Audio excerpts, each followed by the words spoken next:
very different. This generation will survive until it has completed an 8-month migration.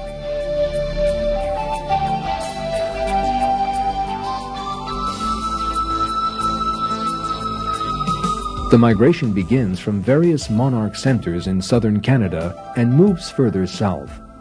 One group goes to California, and another group even further south to Mexico. It is interesting that all the monarchs meet each other on the way, as if they had received a command from one single center and continue together on the migration. The beginning of the monarch's migration has also been planned from one single center. They do not start out on their journey on just any day, but on that one day in the autumn, the autumnal equinox, when day and night are the same duration. After flying for 2 months, they reach the hot forests of the south. Millions of monarchs cover the trees like a tissue, and for 4 months, from December to March, they stay there eating nothing. They survive on fat stored in their bodies and only drinking water.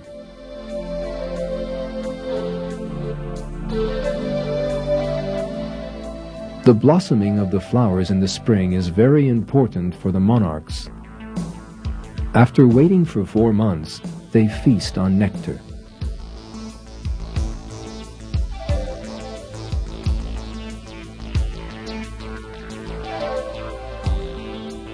Now they have stored the energy they will need to return to Northern America. At the end of March, before beginning their journey, they mate.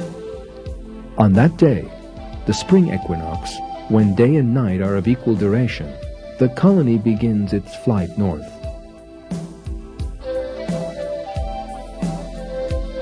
At the end of their journey, they reach Canada and die shortly afterwards.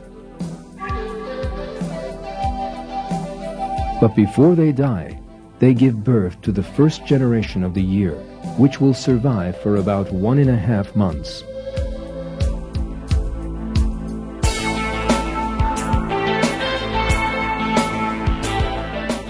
Later, the second and third generations are succeeded by the fourth, which will once again begin the migration. This generation will again live 6 months longer than the others, and thus the chain continues.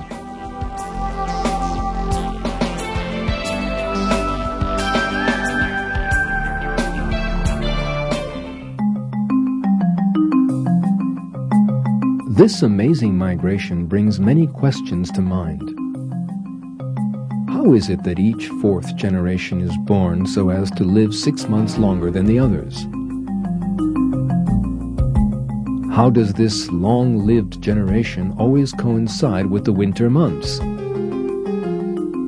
How do the butterflies always begin their migration on that day when night and day are of equal length? And how are they able to make that delicate calculation?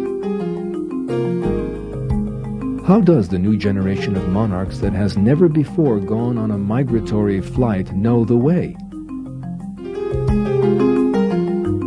All this demonstrates that monarchs have been created with a perfect migration plan, and that they follow this plan to the letter. If there were an error in this plan, they would not be able to complete the migration. In that case, all the monarchs would have died in the winter and the monarch species would have become extinct.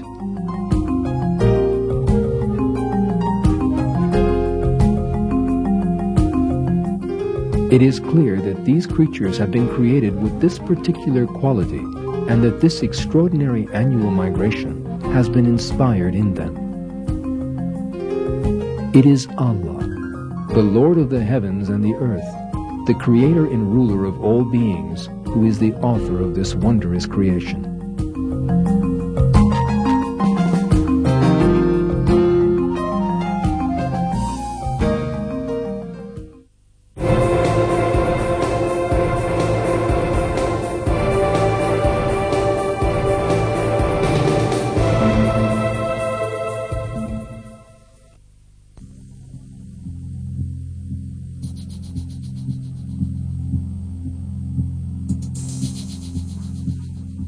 Human beings have experimented with many ways to fly. Since the first aeroplane was built about 100 years ago, thousands of different models of aeroplane have been developed.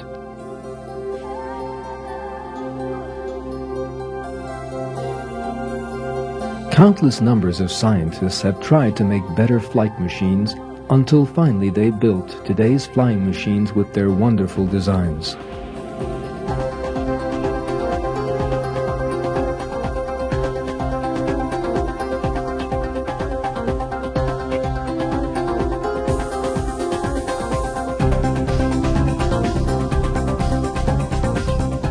Flying is a great ability, but its usefulness depends on how well it is controlled.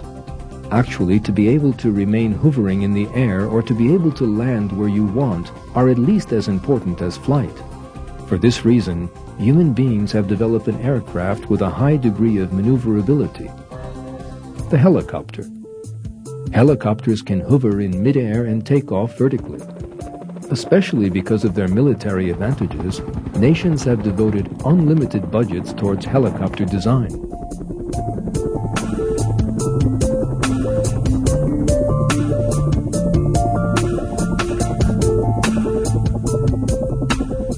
But recent research has come up with a very amazing fact.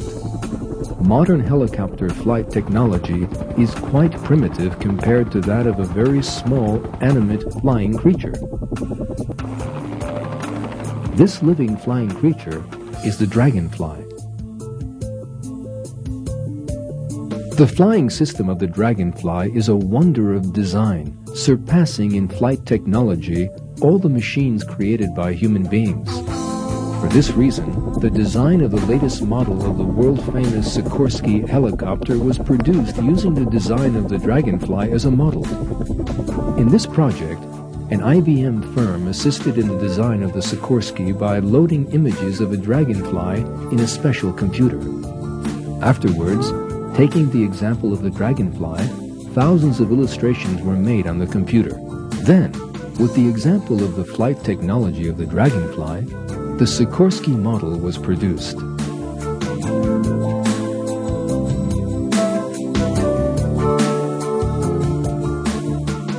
In short, the body of a small insect contains a design superior to one planned by human beings.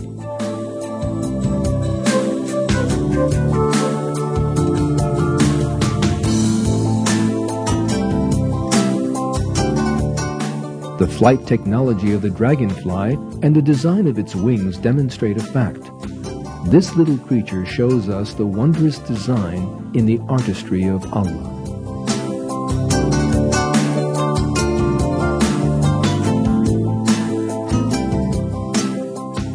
The dragonfly has two sets of wings placed diagonally on its body, allowing it to maneuver very quickly.